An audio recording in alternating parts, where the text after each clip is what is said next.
Welcome back to our channel moms daily. ഇന്ന് ഞാൻ വന്നിരിക്കുന്നത് ഒരു അടിപൊളി പുഡിംഗ് ആയിട്ടാണ്. ഒരു സൂപ്പർ മധുരമായിട്ടാണെന്ന് വന്നിരിക്കുന്നത്. അതും ആവിയിലൊക്കെ വേവിച്ചിട്ട് പെട്ടെന്ന് തന്നെ ഉണ്ടാക്കിയെടുക്കാൻ പറ്റുന്ന ഒരു മധുരമാണ്. അപ്പം നമുക്ക് എങ്ങനെയാണ് ഈ ഒരു ബ്രെഡ് കൊണ്ടുള്ള ഈ മധുരം ഉണ്ടാക്കുന്നതെന്ന് കണ്ടു നോക്കാം. അപ്പോൾ അതിനായിട്ട് ഞാൻ ആദ്യം ഇവിടെ ഒരു പാൻ എടുത്തിട്ടുണ്ട്.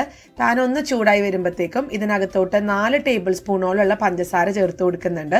അതോടൊപ്പം തന്നെ 2 ടേബിൾ സ്പൂണോളമുള്ള വെള്ളം കൂടെ ചേർത്ത് കൊടുക്കുന്നുണ്ട്. അപ്പോൾ ഇനി നമുക്ക് ഈ പഞ്ചസാരയും വെള്ളം കൂടെ നന്നായിട്ട് തന്നെ അലിയുന്നത് വരെ ഒന്ന് വെയിറ്റ് ചെയ്യണം.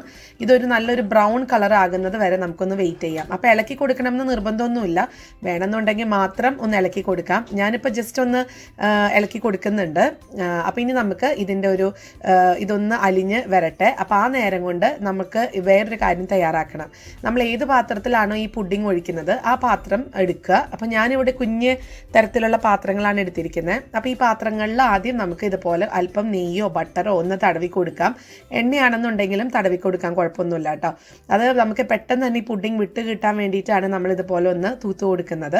അപ്പോൾ നമുക്കിതുപോലെ എല്ലാ പാത്രങ്ങളിലും ഇതുപോലെ ബട്ടർ ഒന്ന് തൂത്ത് കൊടുത്തിട്ട് വരാം. ഇപ്പോൾ ഇവിടെ പഞ്ചസാരയൊക്കെ അലിയാൻ തുടങ്ങിയിട്ടുണ്ട്, പക്ഷെ അന്നേരം മാറി തുടങ്ങിയിട്ടില്ല. അപ്പോൾ അതുവരെ നമുക്കൊന്ന് വെയിറ്റ് ചെയ്യണം. ഇപ്പോൾ ഇവിടെ നിരക്ക് മാറി തുടങ്ങിയിട്ടുണ്ട്. അപ്പോൾ കുറച്ചും കൂടെ പഞ്ചസാര അലിയാനുമായിട്ട് ഇരിക്കുന്നുണ്ട്. അപ്പോൾ നമുക്ക് ഒന്നും കൂടെ ഈ ഒരു സമയത്ത് നമുക്ക് കയ്യിൽ വെച്ചിട്ടൊന്ന് ഇളക്കി കൊടുക്കാം. അല്ലെങ്കിൽ ഒരു കയ്യിൽ വെച്ചൊന്ന് ചെറുതായിട്ടൊന്ന് ഉടച്ചു കൊടുത്തു കഴിഞ്ഞാൽ പെട്ടെന്ന് ഈ പഞ്ചസാര ഒന്ന് ഈസി ആയിട്ടൊന്ന് അലിഞ്ഞു പോകും. അപ്പോൾ ഞാൻ അങ്ങനെ ഒന്ന് ചെയ്ത് കൊടുക്കുന്നുണ്ട്. അപ്പോൾ അങ്ങനെ നമ്മുടെ ഷുഗർ ഇവിടെ കാരമലൈസ് ചെയ്ത് വന്നിട്ടുണ്ട്.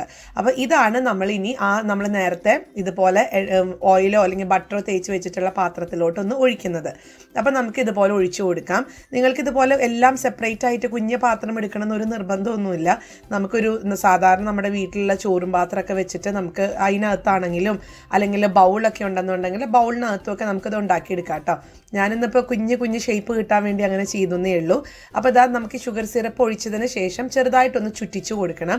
അപ്പം ഞാനിവിടെ എടുത്തിരിക്കുന്ന ഈ കുഞ്ഞ് കട്ടോരി എന്ന് പറഞ്ഞ പാത്രത്തിനകത്ത് കറക്റ്റാണ് ആ വട്ടം അവിടെ ഫില്ലായിട്ട് ഇരിക്കുന്നുണ്ട്. അപ്പോൾ എനിക്ക് ഒത്തിരി അങ്ങ് ചുറ്റിച്ചു കൊടുക്കേണ്ട കാര്യമില്ലായിരുന്നു. പിന്നെ ഞാൻ വേറൊരു പാത്രത്തിലും കൂടെ ഇതുപോലെ ഒന്ന് ഷുഗർ സിറപ്പല്ല ഷുഗർ കാരമൽ ഒന്ന് ഒഴിച്ചു കൊടുത്തിട്ടുണ്ട്. അപ്പോൾ ഇത് പെട്ടെന്ന് തന്നെ കട്ടിയാവും. 1 മിനിറ്റ് മതി, ഇത് പെട്ടെന്ന് അങ്ങനെ അതിന് ഹാർഡായിട്ട് പോകും. അപ്പോൾ അതെന്തായാലും അത് മാറ്റി വെച്ചിട്ടുണ്ട്. ഇനി നമുക്ക് വേണ്ടത് ഒരു 4 കഷ്ണം ബ്രെഡാണ്. അപ്പോൾ നമുക്ക് ബ്രെഡിൻ്റെ അരുവിൻ്റെ ആവശ്യമില്ല. അപ്പോൾ നമ്മളെ ബ്രെഡിൻ്റെ ക്രസ്റ്റ് ഇതുപോലെ ഒന്ന് മുറിച്ച് എടുത്ത് മാറ്റുന്നുണ്ട്.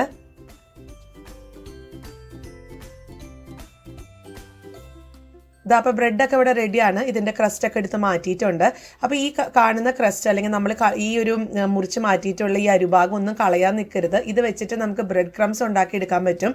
അപ്പോൾ എന്നോട് കുറച്ച് ദിവസം മുന്നേ ആരും ഇതിൻ്റെ ഒരു റെസിപ്പി ചോദിച്ചിട്ടുണ്ടായിരുന്നു. അത് ഞാൻ ഉടനെ തന്നെ കാണിക്കാം കേട്ടോ. അപ്പോൾ അത് ഞാൻ അവിടെ മാറ്റി വെച്ചിട്ടുണ്ട്. ഞാനത് പിന്നീട് ബ്രെഡ് ക്രംസ് ആക്കുന്നുണ്ട്. ഇനി നമുക്ക് ചെയ്യാനുള്ളത് ഇതെങ്ങനെയാണ് ഉണ്ടാക്കുന്നതെന്ന് നോക്കാം. അതിനായിട്ട് ഞാനിവിടെ ഒരു മിക്സിയുടെ വലിയ ജാർ എടുത്തിട്ടുണ്ട്.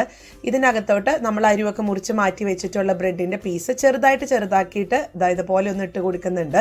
ഇനിയിപ്പോൾ മിക്സിയുടെ ജാറ് ചെറുതാണെന്നുണ്ടെങ്കിൽ ഇത് 2 ബാച്ചായിട്ട് വേണം നമുക്കിതൊന്ന് പൊടിച്ചെടുക്കാനായിട്ട് കേട്ടോ. എന്നിട്ട് അതിന് ശേഷം നമുക്ക് ബാക്കിയുള്ള ചേരുവകൾ ചേർക്കാം. ഞാനിപ്പോൾ മിക്സിയുടെ വലിയ ജാറായതുകൊണ്ടാണ് എല്ലാം ഒരുമിച്ച് ചേർക്കുന്നത്. അപ്പോൾ 4 കഷ്ണം ബ്രെഡ് ഞാൻ മുറിച്ചിട്ട് കഴിഞ്ഞിട്ട് ഞാനൊരു 2 മുട്ട ചേർത്ത് കൊടുക്കുന്നുണ്ട്. അതുപോലെ തന്നെ മിൽക്ക് മെയ്ഡാണ് അല്ലെങ്കിൽ കണ്ടൻസ്ഡ് മിൽക്കാണ് ചേർത്ത് കൊടുക്കുന്നത്. കണ്ടൻസ്ഡ് മിൽക്ക് ഞാൻ ഏകദേശം ഒരു 1/4 കപ്പോളം തന്നെ ചേർത്ത് കൊടുക്കുന്നുണ്ട്. അല്ലെങ്കിൽ നിങ്ങൾക്ക് കണ്ടൻസ്ഡ് മിൽക്കിന് പകരം പഞ്ചസാര ആണെങ്കിലും ചേർക്കാം. ഞാൻ കണ്ടൻസ്ഡ് മിൽക്ക് ഇച്ചിരി കൂടെ ഒരു രുചി കൂട്ടും എന്നുള്ളത് കൊണ്ട് മാത്രമാണ് അത് കൊടുത്തിട്ടുള്ളത്. അത് തികച്ചും ഓപ്ഷണലാണ്. അപ്പോൾ ഇതെല്ലാം ചേർത്ത് ഞാൻ മിക്സിയിലൊന്ന് അടിച്ചെടുത്ത് വന്നിട്ടുണ്ടായിരുന്നു. അപ്പോൾ അതിങ്ങനെയാണ് കിട്ടുക. പ്രോപ്പറായിട്ട് നമുക്ക് അരഞ്ഞ് കിട്ടത്തില്ല, കാരണം നമ്മൾ ഇതിനകത്ത് വെള്ളമോ പാലോ ഒന്നും ഒഴിച്ചിട്ടില്ല. ഞാൻ ഇന്ന് പാലല്ല ഉപയോഗിക്കുന്നത്, അതിന് പകരം വെള്ളം ഒഴിച്ചിട്ടാണ് ഞാനിതൊന്ന് അടിച്ചെടുക്കുന്നത്. അപ്പം ഞാനൊരു 1/4 കപ്പോളമുള്ള വെള്ളം ഒഴിച്ചിട്ട് ഒന്ന് അടിച്ചെടുത്ത് വന്നിട്ടുണ്ട്.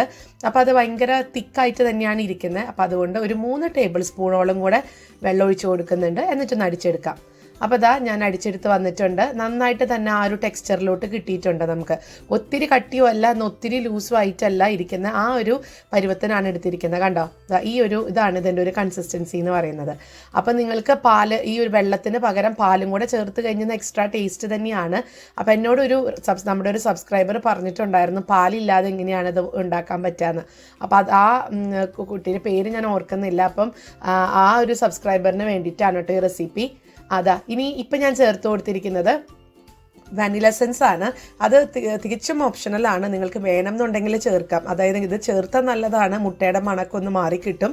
ഇനി വാനില എസൻസ് ഇല്ലാന്നുണ്ടെങ്കിൽ അതിന് പകരം ഒരു ഏലക്ക നമ്മളൊന്ന് പൊടിച്ചിട്ടോ ചതച്ചിട്ടോ ഒന്ന് ഇട്ട് കൊടുത്താൽ മതിയാവും. അപ്പോൾ നമ്മുടെ ബാറ്റർ അവിടെ റെഡിയാണ്, അല്ലെങ്കിൽ മിക്സ് റെഡിയാണ്. അപ്പോൾ ഇതാ നോക്കിക്കാൻ ഞാൻ നേരത്തെ പറഞ്ഞ പോലെ നമ്മുടെ ഷുഗറൊക്കെ നന്നായിട്ട് തന്നെ കാരമലൈസ് ചെയ്ത് നല്ല തിക്കായിട്ട് തന്നെ ഇരിപ്പുണ്ട്.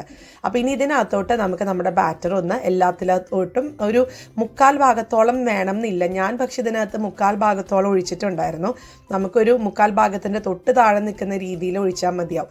കാരണം നമ്മളിത് ആവിയിൽ നമ്മളിതൊന്ന് വേവിച്ചെടുത്ത് കഴിയുമ്പോഴത്തേക്കും ഇത് ഒത്തിരി അങ്ങ് വീർത്ത് വരും. അപ്പോൾ അത് ഒഴിവാക്കാൻ വേണ്ടിയിട്ട് അത്രയും ഈ മുഴുവനായിട്ട് ഒഴിക്കേണ്ട കാര്യമില്ല.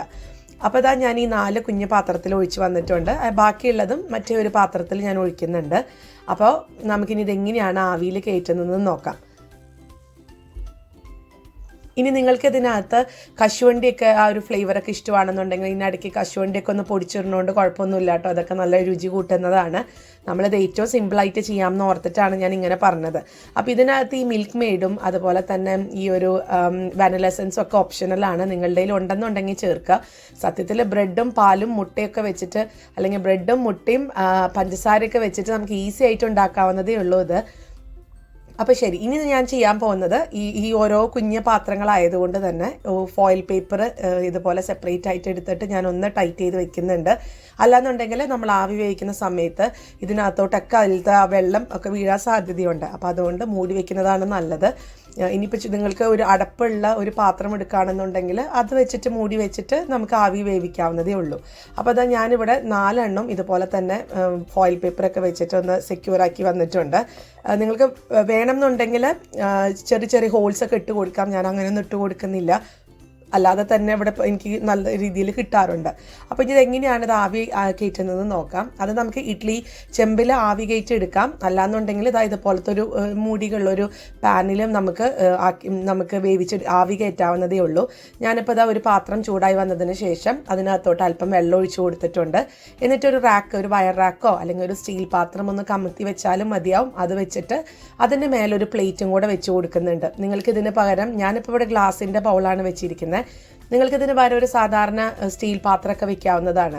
നല്ലൊരു പരന്ന പാത്രം വെക്കാൻ നോക്കുക. എന്നിട്ട് ഇതിനകത്തോട്ട് നമ്മൾ നിറച്ച് വെച്ചിരിക്കുന്ന ഈ ഒരു പുഡിങ്ങിൻ്റെ ബേസ് ഒന്ന് വെച്ച് കൊടുക്കുന്നുണ്ട്. പിന്നെ എപ്പോഴും ഒരു കാര്യം ശ്രദ്ധിക്കുക, വെള്ളം തിളച്ചതിന് ശേഷം മാത്രമാണ് നമ്മളിതുപോലെ ഈ ഒരു പാത്രങ്ങൾ വെച്ചിട്ടുള്ളത് കേട്ടോ. അതുപോലെ തന്നെ വെള്ളം തിളച്ച് വരുമ്പം നമ്മുടെ ഈ പുഡിങ്ങിലോട്ട് വരരുത്. ആ കണക്കിനനുസരിച്ച് വേണം വെള്ളം ഒഴിച്ചു കൊടുക്കാനായിട്ട്. നമുക്ക് ആദ്യം കുറച്ച് വെള്ളം ഒഴിക്കാം, പിന്നീട് നമുക്ക് ആവശ്യത്തിനനുസരിച്ച് ഇടയ്ക്കൊന്ന് തുറന്നിട്ട് വെള്ളം ഒഴിച്ചാലും മതിയാവും. അപ്പോൾ ഇതൊരു മീഡിയം ഫ്ലെയിമിൽ 25 മിനിറ്റാണ് ഇതിൻ്റെ ഒരു സമയം എനിക്ക് എടുത്തിട്ടുണ്ടായിരുന്നത്. അപ്പോൾ ഞാനൊരു 25 മിനിറ്റ് കഴിഞ്ഞപ്പോൾ ഒന്ന് തുറന്ന് നോക്കി. അപ്പോൾ ഇടയ്ക്കൊന്ന് വെള്ളം വറ്റിയായിരുന്നു. വെള്ളം വറ്റിയ സമയത്ത് ഞാൻ അല്പം കൂടെ വെള്ളം ഒഴിച്ച് കൊടുത്തിട്ടുണ്ടായിരുന്നു. അപ്പോൾ അത് പ്രത്യേകം ശ്രദ്ധിക്കണം, വെള്ളം പെട്ടെന്ന് വറ്റാൻ സാധ്യതയുണ്ട്. അപ്പോൾ നമ്മുടെ പുഡിംഗ് ഒക്കെ ഇവിടെ റെഡി ആയിട്ട് വന്നിട്ടുണ്ട്. ഞാനൊന്ന് തൊട്ട് നോക്കിയപ്പോഴത്തേക്കും കൈയൊന്നും ഒട്ടിപ്പിടിക്കുന്നില്ല. ഞാനൊരു ടൂത്ത് പിക്കർ വെച്ച് നോക്കി കഴിഞ്ഞപ്പോഴത്തേക്കും ക്ലിയർ ആയിട്ട് തന്നെയാണ് വന്നിരിക്കുന്നത്. അപ്പോൾ ഇതിൻ്റെ ഉള്ളൊക്കെ നല്ല പ്രോപ്പറായിട്ട് വെന്തിട്ടുണ്ട്. ഞാനിപ്പോൾ ഇതൊരു കൗണ്ടർ ടോപ്പിലോട്ടൊന്ന് മാറ്റി ഇതിൻ്റെ ഫോയിൽ പേപ്പർ ഒന്ന് മാറ്റുന്നുണ്ട്. അപ്പം നമുക്ക് ആവിയിൽ വേവിക്കുന്ന സമയത്ത് നല്ല വീർത്തിട്ടൊക്കെ തോന്നും. പക്ഷെ നമ്മളത് ചൂടൊക്കെ ആറി കഴിയുമ്പോഴത്തേക്കും ഇച്ചിരി അത് ചുങ്ങിപ്പോവും കേട്ടോ. അപ്പം നമുക്ക് ആ ഒരു ആവിയിൽ വേവിക്കുന്ന അത്രയും ഒരു വീർമത പിന്നീട് കാണത്തില്ല. അപ്പോൾ ഇതെന്തായാലും നമുക്ക് ചൂടാറി കഴിഞ്ഞിട്ട് ഇതൊന്ന് ഞാൻ ഒന്ന് മറിച്ചിട്ട് കാണിക്കാം. അപ്പോൾ ഇതൊക്കെ അത്യാവശ്യം ചൂടാറി വന്നിട്ടുണ്ട്. നിങ്ങൾക്ക് വേണമെന്നുണ്ടെങ്കിൽ ഫ്രിഡ്ജിൽ ഒരു മണിക്കൂറോ 2 മണിക്കൂറോ ഒക്കെ വെച്ചതിന് ശേഷം നമുക്ക് സെർവ് ചെയ്യാം. അല്ലെങ്കിൽ ഇതുപോലെ ചെറുതായിട്ട് ചൂടാറിയതിന് ശേഷം നമുക്ക് ഇങ്ങനെ ഇട്ട് കൊടുക്കാം. അപ്പോൾ ഞാൻ ആ ചൂടാറിയതിന് ഒരു ചെറു ചൂടോടെ കൂടെ തന്നെയാണ് കമത്തിയിട്ട് കൊടുത്തത്. കാരണം ഇവിടെ കുഞ്ഞുങ്ങൾ ഭയങ്കര വാശിയായിരുന്നു, അവർക്ക് വേണം എന്നൊക്കെ പറഞ്ഞ്. അപ്പോൾ അതുകൊണ്ട് ഫ്രിഡ്ജിൽ വെക്കാനെന്നുള്ളൊരു സമയമൊന്നും അവരെനിക്ക് തന്നില്ല. അതുകൊണ്ട് ഞാൻ പെട്ടെന്ന് തന്നെ എടുക്കുകയാണ്.